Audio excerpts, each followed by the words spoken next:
Hello guys, അസ്സലാമു അലൈക്കും. Welcome back to my YouTube channel. ഇന്നൊരു ഈസി ആയിട്ടുള്ളൊരു സാൻഡ്വിച്ചിൻ്റെ റെസിപ്പി ആയിട്ടാണ് വന്നിട്ടുള്ളത്. എഗ് സാൻഡ്വിച്ചാണ്. പെട്ടെന്നൊരു ഗസ്റ്റ് വന്നാലോ ഓലെ കുട്ടികൾ സ്കൂളിലിട്ട് വരുമ്പോഴത്തേക്കും എല്ലാം ഉണ്ടാക്കാൻ പറ്റുന്ന ഒരു എഗ് സാൻഡ്വിച്ചിൻ്റെ റെസിപ്പിയാണ്. വീഡിയോയിലേക്ക് പോകാം. അപ്പോൾ നമുക്കിതിൻ്റെ ഫില്ലിങ് റെഡിയാക്കാം. അതിനായിട്ടൊരു ചീനച്ചട്ടി വെച്ചിട്ടുണ്ട്. അതിലേക്ക് ആവശ്യത്തിന് ഓയിൽ ഒഴിച്ച് കൊടുത്തിട്ടുണ്ട്. ഇനി ഇതിലേക്ക് കട്ട് ചെയ്ത ഉള്ളി ഇട്ട് കൊടുക്കാം. ഞാൻ ഇവിടെ 3 ഉള്ളി എടുത്തിട്ടുണ്ട്. നിങ്ങൾക്ക് കുറച്ച് ക്വാണ്ടിറ്റിയിൽ ഉണ്ടാക്കുന്നെങ്കിൽ 1-2 ഉള്ളി വെച്ചിട്ട് ചെയ്യാവുന്നതാണ്. ചെറുതായിട്ട് കട്ട് ചെയ്ത ഉള്ളി നമുക്ക് ഇതിലേക്ക് ഇട്ടിട്ട് നന്നായി വഴറ്റി കൊടുക്കാവുന്നതാണ്. ആവശ്യത്തിന് ഉപ്പും കൂടി ഇട്ടിട്ട് ഉള്ളി ഒന്ന് അടച്ച് വെച്ച് നമുക്ക് നന്നായി വഴറ്റി എടുക്കാവുന്നതാണ്. ഏത് മസാല ഉണ്ടാക്കുമ്പോൾ ഉള്ളി നന്നായി വഴറ്റിയാലേ ആ മസാലയ്ക്ക് നല്ല ടേസ്റ്റ് ഉണ്ടാവും. അതുകൊണ്ട് മസാല ഉണ്ടാക്കുമ്പോൾ ഉള്ളി നന്നായി വഴന്ന് വരുന്നത് വരെ നമുക്ക് കുക്ക് ചെയ്തെടുക്കാം. ആ ഒരു ടൈമിന് ഞാനിവിടെ എഗ്ഗ് ബോയിൽ ചെയ്യാൻ വെച്ചിട്ടുണ്ട്. ഞാൻ 4 എഗ്ഗാണ് എടുത്തിട്ടുള്ളത്.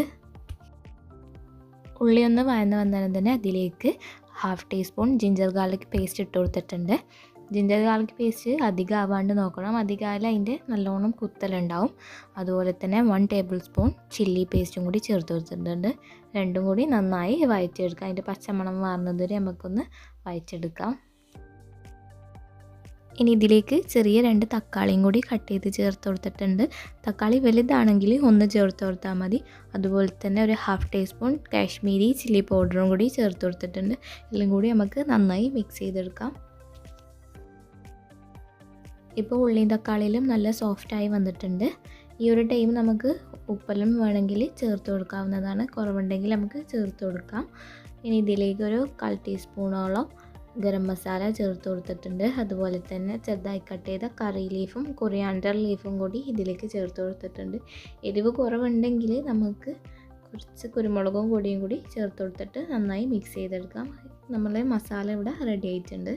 ഈ ഒരു ടൈം നമ്മൾ എഗ്ഗ് ബോയിൽ ചെയ്യാൻ വെച്ചതിൽ റെഡി ആയിട്ടുണ്ട്. ഇനി നമുക്ക് ബ്രെഡ് ഒന്ന് ഡിപ്പ് ചെയ്യാൻ വേണ്ടിയിട്ട് ഒരു ബൗളിലേക്ക് 2 മുട്ടയും അതിലേക്ക് ഉപ്പും കുരുമുളകും കുറച്ച് വെള്ളം കൂടി അല്ലെങ്കിൽ പാൽ ഉപയോഗിച്ചിട്ട് ഒന്ന് മിക്സ് ചെയ്തിട്ട് ലൂസായി എടുക്കാം.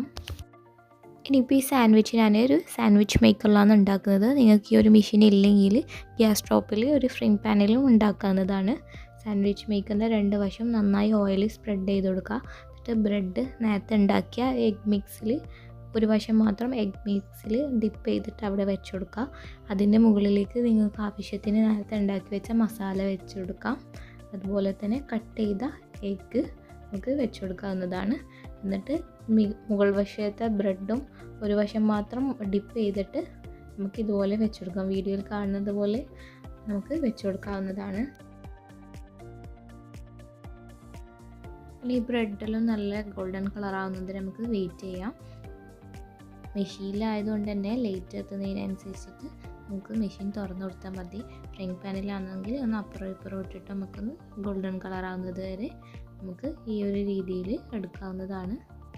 അപ്പോൾ നമ്മൾ ഈസി ആയിട്ടുള്ളൊരു എഗ് സാൻഡ്വിച്ച് റെഡി ആയിട്ടുണ്ട്. വളരെ ടേസ്റ്റിയാണ്. ഇതിൻ്റെ തന്നെ ചിക്കൻ സാൻഡ്വിച്ചിൻ്റെ റെസിപ്പി ഞാൻ ചെയ്തിട്ടുണ്ട്.